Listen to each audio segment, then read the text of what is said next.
Press మీట్లో Rajampet Telugu Desam party incharge Jaganmohan రాజు గారు మా ఈ యొక్క భూములను పేదలకు పంచుతాము, ఓన్లీ కబ్జాదారులు ఇట్లా సంబంధించిన టీకేటీ భూములనే చెప్తున్నారు. ఈరోజు చక్రాల మడుగు, ఈరోజు రాయంపేట ప్రాంతానికి సురక్షితమైన చక్రాల మడుగు బాగుంటేనే ఇక్కడ మిగతా రాయంపేట ప్రజలు కూడా ఒక సురక్షితంగా ఉంటారని ఈ సందర్భంగా నేను తెలియజేస్తున్నాను.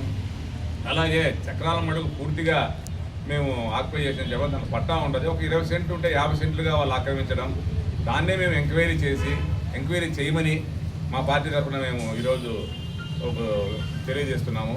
అలాగే ఈరోజు మన రాజంపేట ఎంఆర్ ఆఫీసులో పనిచేస్తున్నట్టు కుమార్, అతను సండే అయితే ఈరోజు సర్వేలకు వెళ్తాడు, మిగతా రోజుల్లో కూడా సబ్ రిజిస్టర్ ఆఫీస్ అతను ఏ విధమైన భూములు చేయాలనో అది సబ్ రిజిస్టర్ ఆఫీస్ పాత్ర అతనే పోషిస్తున్నాడు. ఇక్కడ ఎంఆర్ఓ ఆఫీసులో కూడా ఎంఆర్ఓ వాళ్ళందరూ తహసీల్దార్ నామకవాస్తు ఉంటుంది, మిగతా అంతా ఇతను ఎలా చెప్తే అలా జరుగుతుంది.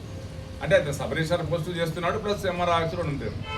గత 20-30 ఏళ్ల నుంచి ఇతను ఏమి చెబితే అదే పూర్వ ప్రాంతాలకు ట్రాన్స్ఫర్ చేసి